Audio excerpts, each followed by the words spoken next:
Hi, and welcome back to my channel. Ini dia video review Oppo Watch Part 2. Dan pertanyaan yang paling penting yang gue akan coba jawab melalui review ini adalah, apakah si Oppo Watch ini layak dipakai sebagai sports watch untuk seorang sports enthusiast? Tonton terus video ini.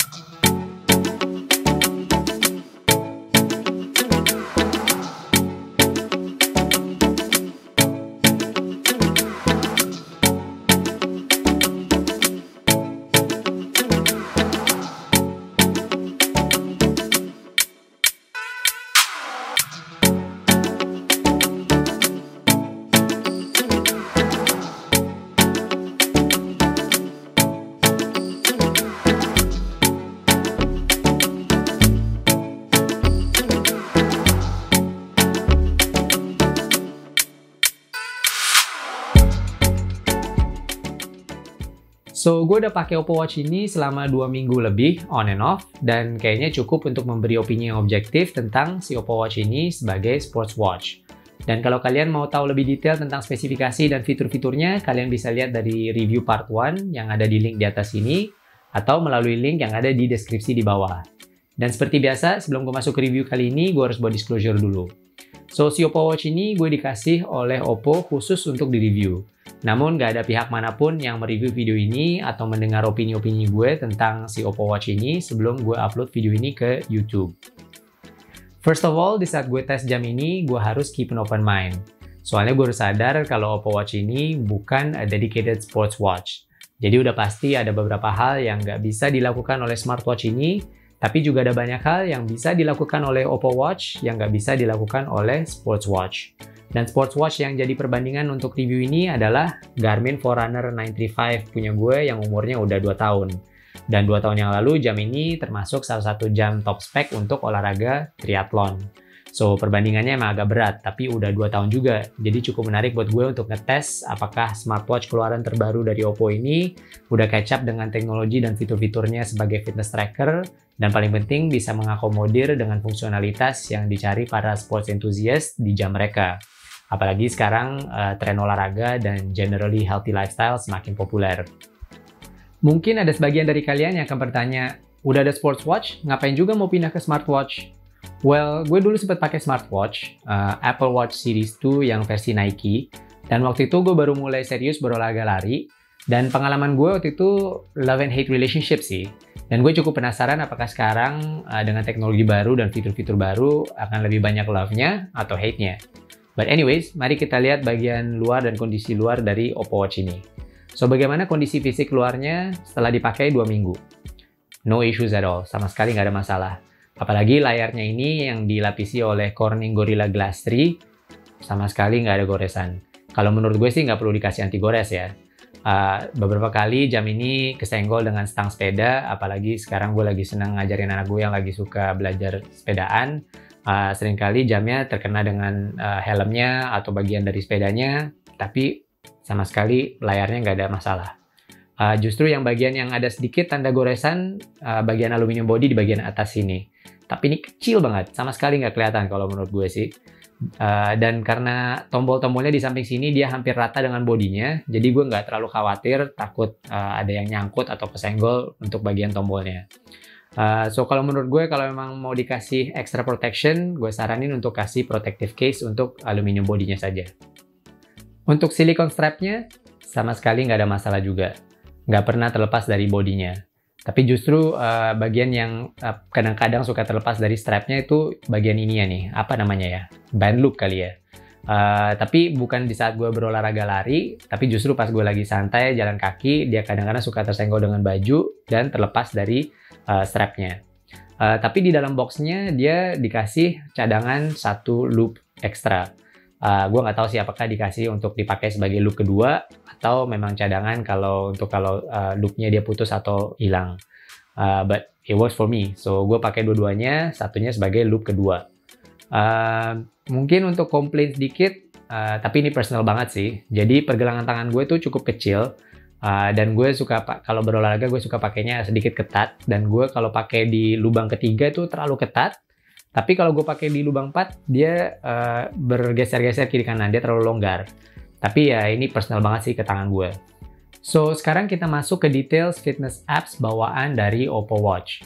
So, dia ada 5 jenis olahraga yang kita bisa lakukan, yaitu fitness run, fat burn run, outdoor walk, outdoor cycling, dan swimming. Pool swimming ya, so jangan coba-coba bawa jam ini untuk berenang di danau atau di laut karena GPS-nya nggak akan nge-track apa-apa. Dan kita perlu set jarak dari kolam renangnya sebelum kita mulai berenang, antara Olympic atau half Olympic. Dan gue pengen banget sih ngetes fitur renangnya ini, tapi kayaknya masih belum terlalu aman untuk pergi ke public swimming pool, so terpaksa gue skip dulu. But anyways, pasti akan ada yang menanyakan apa bedanya antara fitness run dan fat burn run. So, kalau kita ikut aturan dari apps-nya, untuk fat burn run, heart rate kita harus berada di antara 60-70% dari max heart rate kita. Dan di situ dijelasin kalau max heart rate kita itu dikalkulasi dari 220 dikurangi umur kita. Jadi kalau untuk gue, heart rate gue harus berada di antara 110 sampai 128 beats per minute, which is a very slow run, atau yang biasa dipanggil dengan zone 2 training. Pasti untuk kalian yang suka lari maraton atau sedang training untuk lari maraton, pasti ngerti dengan apa yang dimaksud dengan zone 2 training. Dan Oppo sangat percaya kalau pembakaran lemak yang optimum itu berada di zone 2. Dan untuk siapa yang udah pernah melakukan zone 2 training, pasti tahu kalau itu nggak gampang. Tapi kerennya dengan Oppo Watch ini, dia akan memberi peringatan dengan suara dan getaran di jamnya di saat heart rate kita keluar dari zone 2. So, sekarang kita lihat datanya. Dan untuk compare data olahraganya, gue lari, jalan kaki, dan cycling semuanya menggunakan 2 jam. Dan dua-duanya tanpa menggunakan handphone, jadi menggunakan GPS signal bawaan dari jamnya sendiri. Dan ini dia hasilnya. So, menurut gue untuk olahraga jalan kaki dan lari, data olahraganya dari Oppo Watch ini cukup akurat dan cukup bagus. Dan GPS signalnya juga cukup mengikuti positioning kita dengan baik, walaupun nggak perfect. Dan ini sangat kelihatan di saat gue bawa dia cycling. Dia seperti ada missing data atau data yang kurang.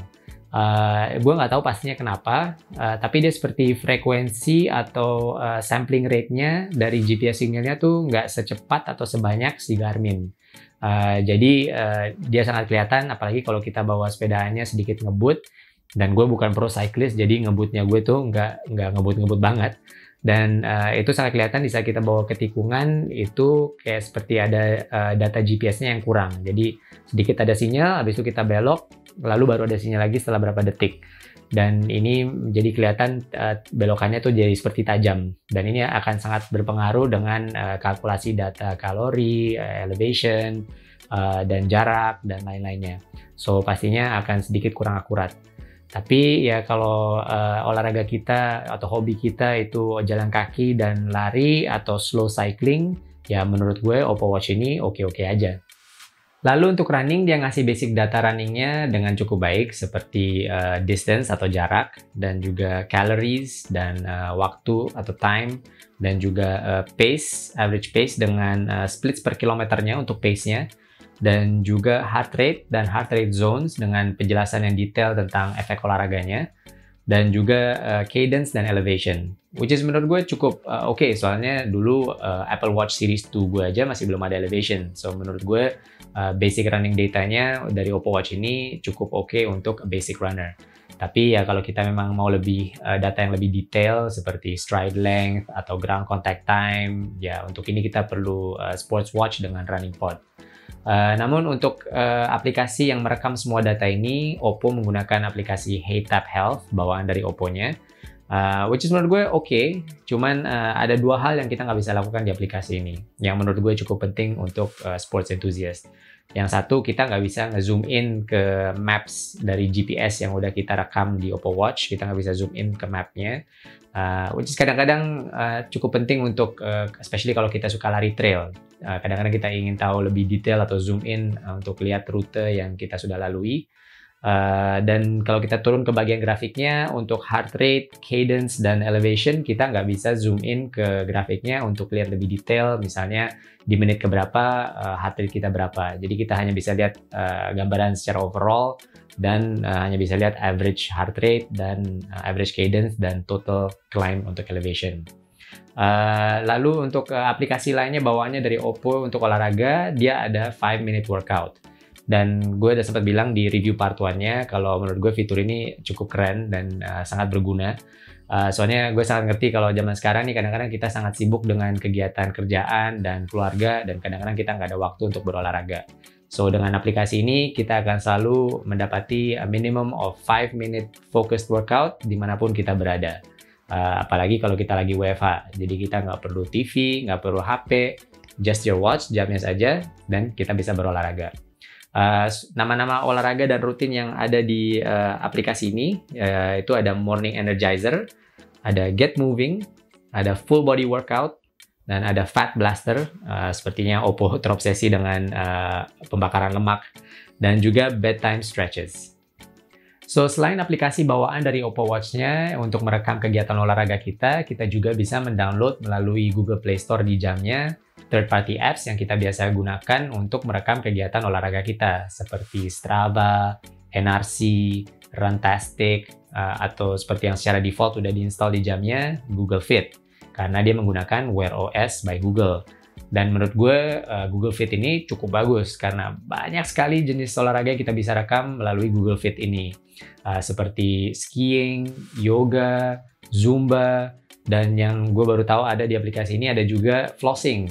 Gue baru tahu kalau flossing ini bisa dianggap seperti olahraga. But anyways, walaupun kita bisa menggunakan third-party apps kesukaan kita untuk merekam kegiatan olahraga kita, akurasi data dari data olahraganya akan terbatasi oleh sensor-sensor yang ada di Oppo Watch-nya. Jadi misalnya kita tracking cycling kita dengan Strava atau Google Fit, tetap aja akurasi data GPS-nya akan terbatasi oleh kapabilitas dari sensor yang ada di Oppo Watch-nya. Salah satu caranya untuk memperbaiki akurasi data olahraganya ini dengan menyambungkan jam kita dengan HP kita. Jadi kombinasi dari sensor-sensor heart rate, gyro, dan altimeter di jamnya dengan GPS yang ada di HP-nya, data olahraganya akan jadi lebih akurat. So, sekarang soal baterainya. Dan inilah kenapa gue dulu menjauh dari smartwatch dan memilih sports watch. Dan I have to say kali ini deja vu lagi.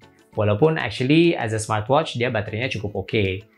So, dengan penggunaan standar seharian sebagai smartwatch, dengan berolahraga 1-2 jam menggunakan GPS, kita akan sisa sekitar 5-10% baterainya. Jadi berolahraga 1-2 jam menggunakan GPS itu kita akan menghabiskan sekitar 15-20%. Jadi pastinya kita nggak bisa menggunakan Oppo Watch ini untuk misalnya race full marathon ataupun lari long trails, especially kalau kita sambil mendengarkan musik. Tapi kerennya di Oppo Watch ini kita ada power save mode, dan ini sangat berguna, especially untuk pengguna smartwatch seperti gue yang nggak menggunakan banyak aplikasi di jamnya. Kita bisa menggunakan mode ini untuk hemat baterai, dan maksimumnya kita bisa bertahan sampai 21 hari sebelum kita harus nge-charge jamnya lagi. So, pastinya untuk pengguna smartwatch seperti gue akan masuk ke full smartwatch mode-nya hanya di saat gue mau berolahraga. Dan sepanjang hari gue akan masuk di power save mode. Yang penting gue tetap dapat jam pastinya, notifikasi, dan juga heart rate, dan steps counter atau counter langkah. Tapi disinilah masalahnya buat gue. Soalnya buat gue yang penting jam gue tuh harus bisa memonitor fitness level gue sepanjang hari atau 24 jam. Jadi dia harus bisa monitor heart rate 24 jam dengan pola tidur dan juga semua variabel-variabel yang dikalkulasi dari sensornya sepanjang hari untuk monitor fitness level gue. Dan kayaknya kalau harus masuk ke power save mode, pastinya akan banyak data yang kurang atau missing data. Jadi kalkulasinya akan kurang akurat. Tapi kalau buat kalian ini nggak terlalu penting untuk monitor fitness level 24 jam dan juga nggak bermasalah untuk nge-charge jamnya tiap hari, then I would say Oppo Watch ini patut dipertimbangkan sebagai kandidat smartwatch baru kalian.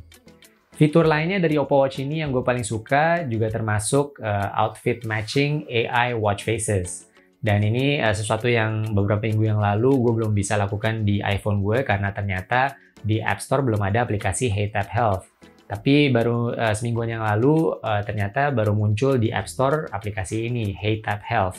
Jadi sekarang Apple users bisa enjoy the full Oppo experience. Ini sesuatu yang simple, jadi kita akan bisa selalu mengganti watch face-nya agar selalu matching dengan outfit kita. Caranya kita bisa mengambil gambar dengan aplikasi HeyTap Health ini, dan dia secara otomatis akan generate beberapa opsi untuk watch faces yang akan matching dengan outfit kita dari segi warna dan pattern. Dan ini menurut gue sesuatu yang simple tapi unik. Satu lagi yang gue suka banget dari Oppo Watch ini adalah layarnya. Dia sangat jernih, sangat terang, dan sangat vibrant warnanya. Dan gue nggak ada sama sekali masalah menggunakan layar ini, even di area yang terang, full matahari, sambil lari pun sangat nyaman, sangat jelas.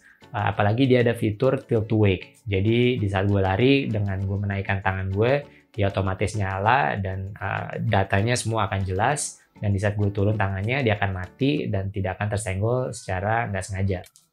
So that's it untuk video review Oppo Watch Part 2 sebagai fitness tracker. Dan kesimpulan gue, as a smartwatch, Oppo Watch ini sangat bagus, sangat versatile atau fleksibel karena bisa digunakan dengan perangkat Android dan Apple. Dan fiturnya juga cukup komplit, at least untuk kebutuhan gue as a smartwatch. As a sports watch, fitness tracking capability-nya juga cukup komplit. Bisa lakukan semua yang dilakukan oleh Garmin Hardcore Sports Watch gue, hanya limited dari segi GPS trackingnya yang sedikit kurang akurat dan juga battery life. Jadi kalau kalian adalah smartwatch user yang pengen ada sedikit basic fitness tracking capability dari smartwatch kalian, then the Oppo Watch is perfect. Tapi kalau kalian adalah sports enthusiast yang agak lebih serius olahraganya dan suka memantau fitness levelnya 24 jam dan sedikit geeky untuk soal fitness data, dan maybe a sports watch akan lebih cocok untuk kalian. Apalagi kalau kalian suka berolahraga berjam-jam seperti lari maraton, lari trail, atau triathlon, dan tetap pengen ada sedikit fitur smartwatch di jam kalian seperti notifikasi dan widgets. Kayaknya dedicated sports watch seperti Garmin, Suunto, atau Polar akan lebih sesuai untuk kalian. So thanks a lot, that's it, and thank you for watching this video. Jangan lupa untuk tekan tombol like kalau kalian suka dengan video ini, dan jangan lupa juga untuk komen di bawah. Mungkin ada kalian yang pengen tahu lebih lanjut tentang Oppo Watch ini atau ada pertanyaan, kita bisa diskusi di bagian komen di bawah. Dan jangan lupa untuk subscribe juga ke channel ini kalau belum. I would really appreciate the support. Dan anyways, in the meantime, let's all stay strong, stay healthy, and keep moving. I'll see you next time.